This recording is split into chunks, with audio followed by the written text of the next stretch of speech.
My name is Tamás Tobi. I am a DevOps engineer at RealEyes. So I'm responsible here, and I will keep my presentation about the Amazon and Amazon Web Services at RealEyes and how we use it, and what is the purpose and why we choose it. So moreover, I'm responsible for the Amazon Web Services at RealEyes, the whole infrastructure, the scaling, and the architecture and designs. So in introduction, let me say a few words about RealEyes. RealEyes is a startup company, and it's built over an idea that the machine can, by a machine way, we can much predictable and much faster can analyze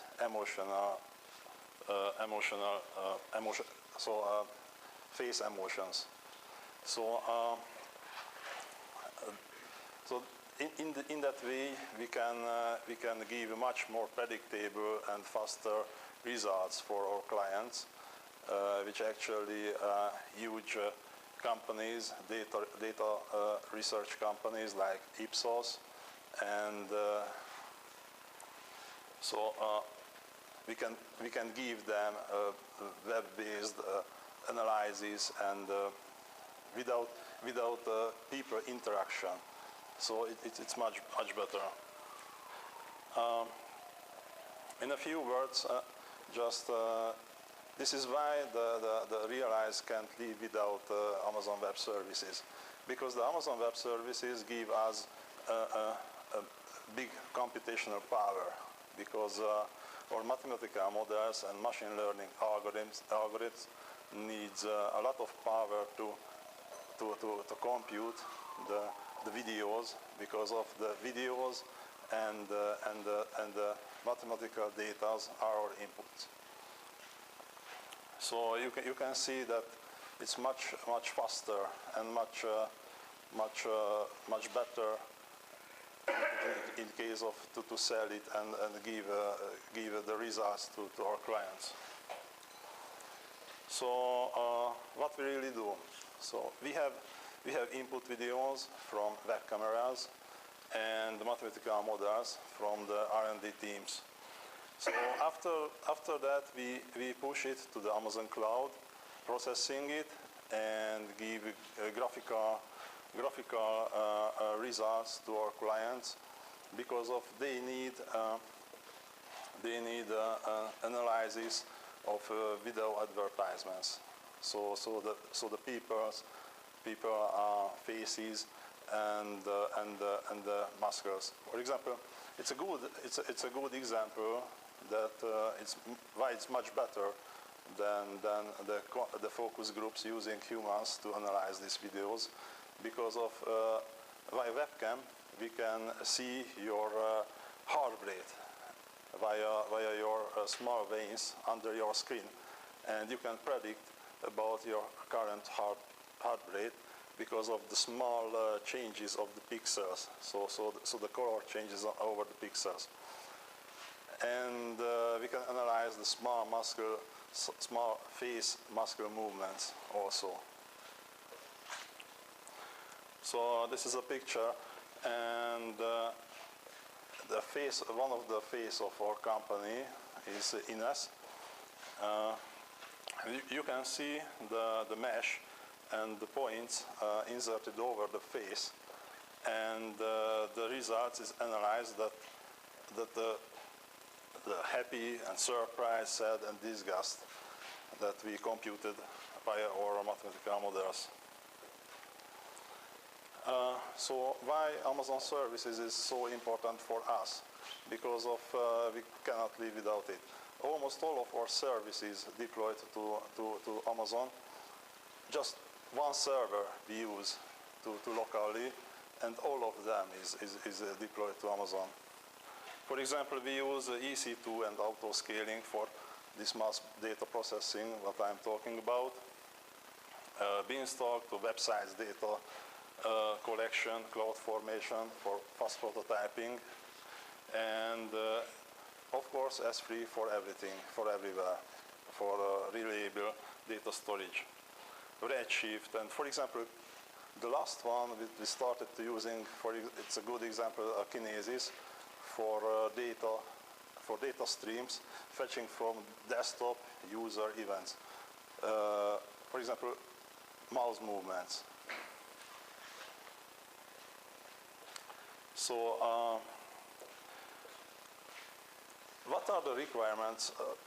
I will talk about our latest projects, what I'm conducted and I'm participated with an R&D team. I was the architect and the designer of this software, which is the name of the machine learning. It's a controller which controls the whole process from trying out new mathematical models and machine learning on videos and give us the results. So it's very important to time to refine our models to give much predictable and much precise results to our clients. So what are the requirements for this project? Of course, for a company is as cheap as possible and as fast as possible. In a cloud, because of we pay for on-demand manner, so it's the two things is connected, of course. Other aspects that the output, the source, and the inputs could be versioned to repeat the measurements and repeat every time our data to follow our paths and our improvements time to time. So in architectural level, we started to thinking about how could we optimize it.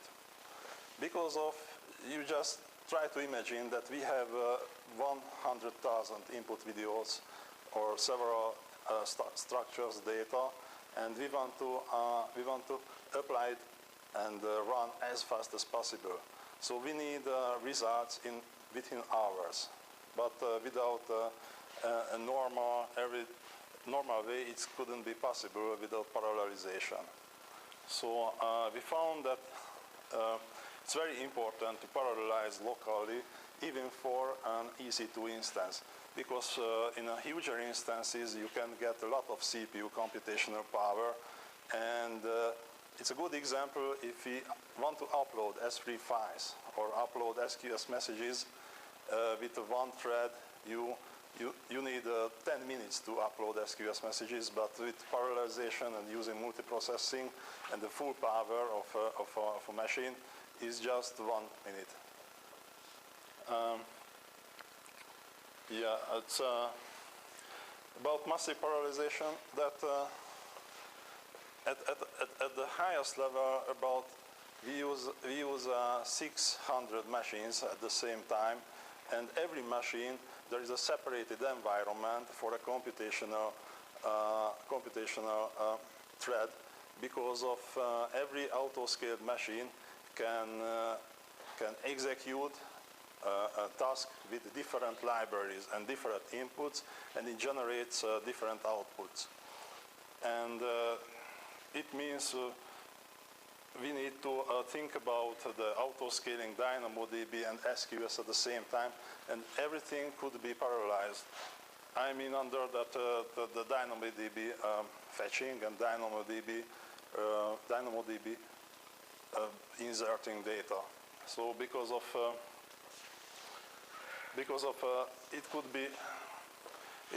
be achieved by separated software layers. I mean that there is a controller over, and there is a binary, and all of them should be separated because of we can scale only that manner.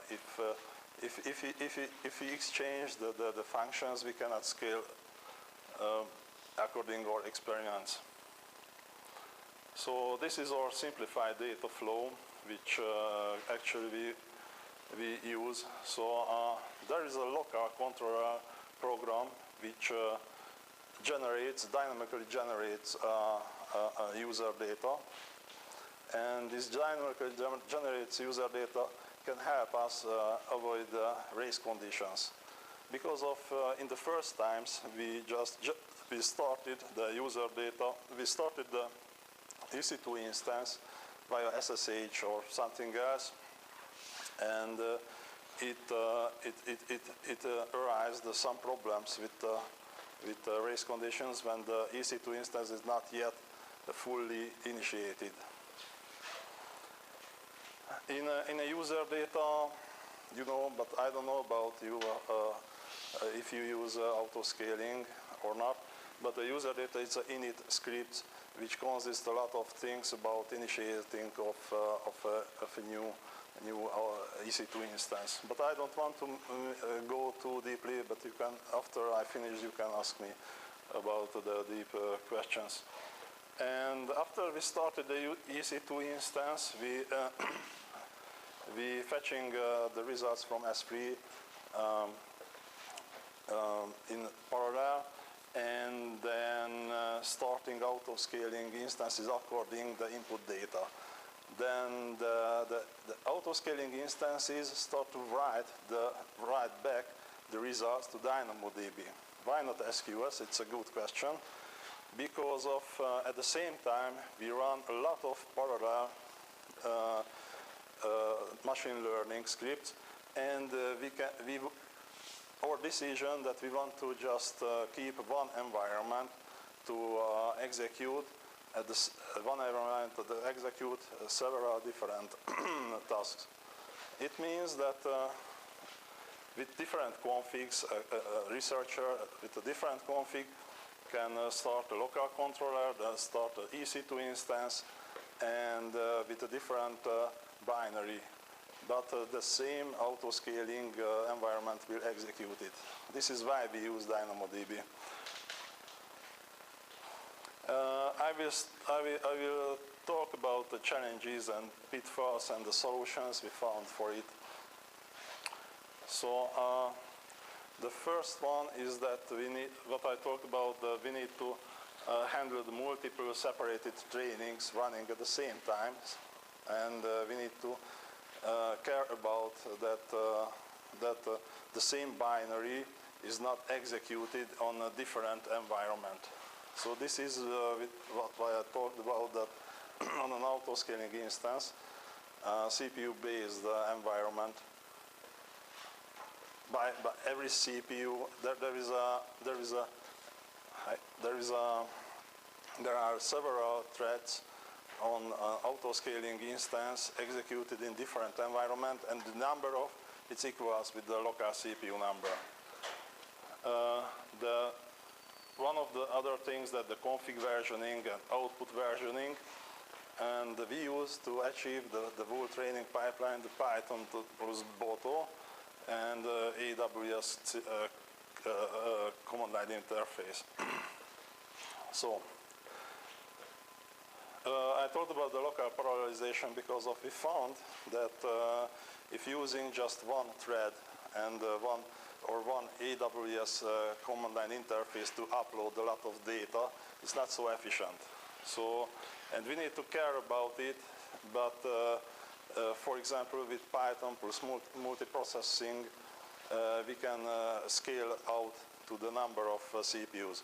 And we found that around CPU multiplies 4, it's an achievable maximum for the handling the S3 buckets and uploading and downloading at the same time. Because of course, because of its running remotely on an EC2, and an S3 upload and download will finishing in a very short period. This is why we scale out to the number of multiplied 4 of the available CPU number. And of course, I talked about why we using the dynamically generated user data to start the environment for the controller EC2 instance. Because of in the first times we faced that it's not started. To researcher just started the whole program, and he found that something is stuck. Why? We don't know. And we found that the initiator script at the EC2 controller just getting stuck because of the mounting, because the mount of a huge cache EBS drive was not yet finished. But it's seen that the program, it's badly seen that it started but not. So we had a race condition about it. So we decided to use a user data which is generated dynamically every run about the config parameters, the actual local ID. And yes, it's very interesting that our researchers need continuous live monitoring of about his codes. What does it doing? How does it doing? And what is the status about video processing, about frames, or anything else? So it needs the controller inside using a Python Paramico. It's a SSH communication package, and it's SSH to the controller instance and fetching continuously the log of the training. So the training logs are, of course, there. It appears in two different S3 buckets. In one bucket, it's a controller log. The other bucket, they are just synchronized to the S3 in a different way. But of course, because of it's an asynchronous infrastructure, he can see only the result of the S3 result of the auto-scaled results came back from DynamoDB. Yeah, it's not easy. So what was about auto-scaling? That it's just the Munin graph about last day's runs. That you can see that every green and every green graph shows that there were about 13,000 tasks posted to the SQS, and you can see that it's about we need to avoid overshoot of auto scaling, and we need to find a balance between the started machines and the execution times. It's about either. But before that, we found a lot of times. I will spoke about it in the next slide. That what are the steps which we need to care about if we create auto-scaling groups? The first one is the launch configuration, and I don't know if you have ever used auto-scaling in deeply, but we started to use, for example, the IAM profiles recently because of we will have face security audit. So everything is secured, and we need to care about the spot prices if we want to use spot machines, and we need to create different groups for spot prices and on-demand prices. One of the tricky things that I don't know, you use auto-scaling, but the cooldown of auto-scaling groups. So if you use it in a cooldown period, you cannot make a scale event on an auto-scaling group. For example, just somebody, a researcher, just put a 100 task to the given auto-scaling queue, and after that it started just 10 machines. And they need to wait 5 minutes, but at the same time another researcher put 100,000 messages to the queue, and he needs to wait to the cooldown period, and the machines will not starting at the same time. So every time it will repeat, and it can cause a lot of time to wait while we reach the full scale out for the given huge number of messages in the SQS queues. So we need to care about it, and we created different auto-scaling groups for different number of messages posted to the given SQS queue. So, yeah, auto-scaling policies. Yeah, we found that if a CloudWatch alarm in alarm status, we found that nothing happens because of we don't read it carefully that the cooldown period prevent it. But first we just wrote a lot of alarms, CloudWatch alarms to push more machines to the given auto-scaling group, but nothing happened. This is because of the cooldown time was not properly set, and there were no different groups for different number of messages. Yeah, I wanted to say about a few words about the scaling in or downscaling, because if maybe you use for Amazon AWS for HTTP, and for HTTP is the custom inbound Amazon provided scaling in methods based on CPU usage or SQS messages or something else. It's okay because of the HTTP connections are stateless. So if you use a separated session store for your HTTP connections, it can be easily downscale or scaling in your machines. But in our special cases, when we need to wait even for a lot of time for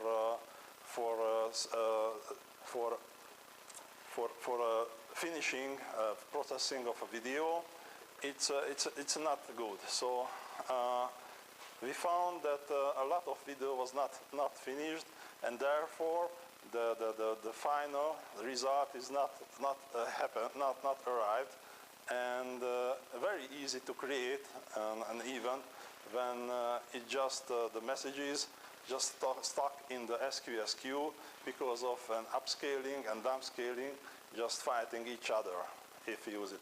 So this is why we decided to use a custom downscaling.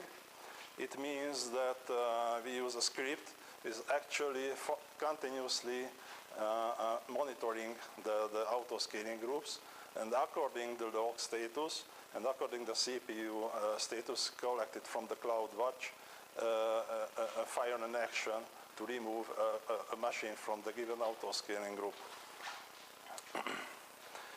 Yeah. So about SQS, yeah. Because of our architecture is unbounded, and the controller just push a lot of messages to the SQS queue, and after that waiting from the DynamoDB results, what would happen if a researcher decided to kill his study and kill his running because of he found the problem and don't want to wait for hours for the results. In that case, it's very good usage the TTR, which means the SQS messages has inside the TTR, and if a worker, it's a custom TTR in the SQS message, and if a worker said that it's around 1 day or other long and just staying in the SQS queue, it will kill and remove from the SQS queue the message. I don't know about you know that we found that there is a retention period, and the 120,000 limit for a number of in-flight messages in a queue. We faced it because we put a lot of messages, and it means that if you reach this limit, you cannot fetch a new message from the queue. The in-flight means that the messages are just fetched from the queue, but not yet deleted. So somebody is working on it, or something working on them. Yeah, we faced it because of, just remember, if something goes wrong in a while loop, to sucking out the lot of messages, it's very easy. And after that, nothing will happen. So yeah, we need to care about this limit. And the other one, what we faced at the DynamoDB handling, because of the DynamoDB has when you connect to the DynamoDB and it reach its throughput limit, because you need to provision a throughput when you create a table in a DynamoDB, you will get an exception in your codes. So after that we found a solution, the dynamic DynamoDB. So it will be a good if the Amazon can handle it inside without custom tools to scaling in and scaling out the DynamoDB throughput. But in that case, every operation could be monitored that the DynamoDB put is finished or not finished, or the fetching is, we can fetch messages or not. Because if we reach the throughput, we will get an exception from the SDK. Yeah, and yeah, I said that actually we just removing all of the AWS credentials, and the privacy is very important for us because of we work with human data, videos from a given people, and a lot of people are around the world, and we store metadata from them on the cloud. So the privacy is the first one in the list in my company. So this is why we decided to avoid using AWS credentials and keys in source code, and absolutely no store credentials on AWS instances. And we found that using IAM rows is the only way to reach what we want. You know, IAM rows, you can use the IAM rows, and the SDK and the AWS command line interface can fetch automatically the raw credentials from the local machine running in the EC2. Okay, so just a few words about the conclusion. So when we started, why we started working on it? Because of the RDT members were used the training by hand, by graphical user interface, starting itself an EC2 instance, waiting for starting it, logging it via graphical interface, and starting a MATLAB graphical interface. And around the one study or one training sometimes took 1 week. So when they say that they need to try something new, it took 1 week. It's impossible. So after the first automated training just took around 7 hours. So after now, at the end, we reach about 4 or 7 hours, and this is very huge gain, I think. The costs about the first one, which using every dedicated instance for every people, was about $1,000 for a week, because of they use a very huge EC2 instances. And the automated one, just the first version, without local parallelization and without without optimization, was just $150. Then actually the cost is just $40, and the version trading, which we phased in, versioning every steps of the training pipeline, below $20. In the next steps, we will consider using the CloudFormation to create a separated stack for every user at a startup. Of course, it will generate the EC2 instance, the auto-scaling metrics and auto-scaling groups and cloud batch data. And but actually, we are okay with the actual gaining, but the CloudFormation would be a much more complicated, because it needs to handle what would happen if the something is remaining in the cloud, and we want to remove all of the auto-scaling groups created for a different user. But of course it could help, because we don't want to use, for example, DynamoDB to fetching data, the parallel a lot of data from the auto-scaling workers, because of everybody would have a separated environment. And in a separated environment, everybody use the separated SQS queue for its purposes. So of course, more and more AWS services. So we are actively monitoring what is happening about the Amazon services. So thank you, and you can ask your questions about my presentation after I finished.